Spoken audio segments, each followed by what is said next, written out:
नमस्कार, आप देख रहे हैं हल्ला बोल टीवी। मैं हूं सुशील कुमार सिंह। नेता प्रतिपक्ष तेजस्वी यादव ने कहा है अपराधी सम्राट हो गए हैं। उन्होंने मुख्यमंत्री सम्राट चौधरी पर ऐसा तंज कसा है कि सरकार तिलमिला गई है। आखिर ऐसा क्या कह दिया तेजस्वी ने, आइए जानते हैं हल्ला बोल टीवी के editor in chief Deepak Sharma से। तेजस्वी यादव ने कहा है वैशाली जिले के महनार थाना क्षेत्र में हुई घटना की तस्वीरें शेयर करते हुए कहा है कि अपराधी सम्राट हो गए। इसके बाद सरकार तिलमिला गई है। अब ऐसा क्या कहा है तेजस्वी ने, हम आपको तेजस्वी यादव का पूरा ट्वीट पढ़कर सुनाते हैं। माइक्रो ब्लॉगिंग साइट एक्स पर तेजस्वी यादव ने एक ट्वीट किया है और लिखा है कि ये कोई फिल्मी सीन नहीं है, बल्कि बिहार के वैशाली जिले के महनार थाना क्षेत्र में हुई एक घटना है, जहां 30 की संख्या में अपराधी गोलीबारी और बमबाजी करते हुए गांव में घुसकर लोगों के साथ मारपीट करते हुए स्वर्ण व्यवसायी के घर में लूटपाट की घटना को अंजाम देते हैं। आभूषण और लाखों रुपए लूटकर चले जाते हैं। वारदात के दौरान पुलिस को सूचना दी जाती है, लेकिन पुलिस घटना के 1 घंटे बाद वहां पहुंचती है। तब तक अपराधी निकल चुके होते हैं। क्षेत्र के लोगों में दहशत है। हत्या, लूट और अपराध की ऐसी घटनाएं बिहार के हिस्से में हर रोज आ रही है। तेजस्वी यादव ने लिखा है कि कभी दुकान में घुसकर कनपट्टी पर कट्टा सटा दिया जाता है, कभी सरेआम किसी की गर्दन काटकर हत्या कर दी जाती है। 21 वर्षों से अपराधियों को सत्ता का इतना संरक्षण मिला है कि आज बिहार में अपराधी सम्राट बन चुके हैं। अपराधियों का मनोबल इतना बढ़ा हुआ है कि बिहार वासियों को बिहार में डर लगता है।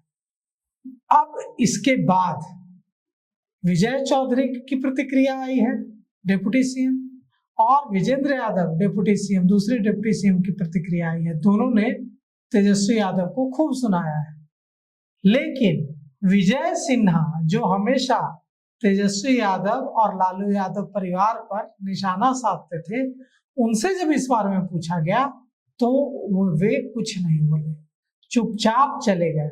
मतलब विजय सिन्हा भी मान रहे हैं कि बिहार में अपराधी सम्राट हो गया है, तभी तो उन्होंने कोई टिप्पणी नहीं की और चुपचाप चले गए। पूछा पत्रकारों ने पूर्व उप मुख्यमंत्री विजय सिन्हा से कि तेजस्वी यादव ने, नेता प्रतिपक्ष तेजस्वी यादव ने कहा है कि बिहार में अपराधी सम्राट बन चुके हैं, तो उन्होंने कुछ नहीं कहा। इतना भी नहीं कहा कि तेजस्वी को ऐसा नहीं कहना चाहिए, वे चुपचाप चले गए। मतलब उन्हें भी ऐसा लग रहा है, तब तो वो कुछ नहीं बोल रहा है। इसका मतलब बिल्कुल साफ है कि भारतीय जनता पार्टी में लड़ाई बहुत आगे बढ़ चुकी है। सम्राट चौधरी के साथ भारतीय जनता पार्टी का संगठन बिहार में खड़ा नहीं हो पा रहा है। अब भी सम्राट चौधरी को भारतीय जनता पार्टी के कार्यकर्ता, नेता जो हैं पुराने, वो अपना नेता नहीं मान पा रहे हैं। उन्हें वे दूसरी पार्टी से आया हुआ ही देख रहे हैं और इसीलिए ये तमाम विवादों की जड़ है। मतलब भारतीय जनता पार्टी में सम्राट के सीएम बन जाने के बाद भी जो अंदरूनी लड़ाई है वो खत्म नहीं हुई है, कम भी नहीं हुई है और बढ़ गई है और सतह पर दिख रही है। विजय चौधरी, डिप्टी सीएम विजय चौधरी ने जरूर बचाव किया तेजस्वी यादव के बयान के बाद सम्राट चौधरी का। विजेंद्र यादव ने, डिप्टी सीएम विजेंद्र यादव ने बचाव किया, कहा कि विजेंद्र यादव ने कहा कि तेजस्वी अपने क्या है, खुद क्या है, वो जो दूसरे को अपराधी कह रहा है। उनको अपना ही राज अच्छा लगता था, जो जंगल राज था।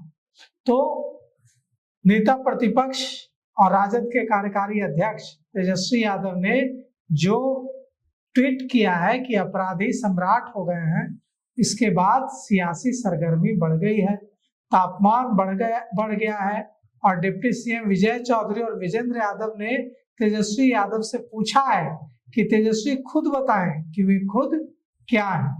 डिप्टी सीएम विजेंद्र यादव ने कहा है कि तेजस्वी यादव से जाकर पूछिए कि तेजस्वी खुद क्या है, कौन क्या कह रहा है, अपने क्या है, वो उनसे पूछिए कि क्या है आप। विजय चौधरी ने कहा है कि तेजस्वी यादव को बिहार का लॉ एंड ऑर्डर कभी सही नहीं लगा, उनको अपना राज ठीक लगा था क्या। वहीं जब उप मुख्यमंत्री विजय सिन्हा से इस बारे में पूछा गया तो उन्होंने इसका कोई जवाब नहीं दिया। अब तेजस्वी यादव ने तो ट्वीट कर दिया है और इसके बाद सियासी घमासान मच गया है। भारतीय जनता पार्टी के नेता और पूर्व उप मुख्यमंत्री विजय सिन्हा ने बिहार के मुख्यमंत्री सम्राट चौधरी का बचाव करने से भी मना कर दिया है, बिना कुछ कहे चले गए हैं। तो ऐसे में कैसे बात बनेगी जब भारतीय जनता पार्टी के अंदर इस कदर सियासी घमासान मचा हुआ है। यह महत्व नहीं रखता है कि तेजस्वी यादव क्या कर रहे हैं, महत्व यह रखता है कि भारतीय जनता पार्टी के नेता तेजस्वी यादव के इस बयान के बाद सम्राट चौधरी का बचाव नहीं कर रहे हैं। और यही सम्राट चौधरी के लिए सबसे बड़ी चुनौती होगी कि उन्हें पार्टी के नेताओं का सहयोग लेना होगा, उनका दिल जीतना होगा। तो सबसे बड़ी बात जो आने वाले समय में बड़ी चुनौती है मंत्रिमंडल और उसके पहले अपोजिशन का जो आरोप है, सबसे निकल कर बाहर आना होगा। मुख्यमंत्री को अपराध पर अंकुश लगाना होगा और अपनों को साथ लेना होगा। तो इस पेशकश में अभी तक इतना ही। देखते रहिए हल्ला बोल टीवी। धन्यवाद।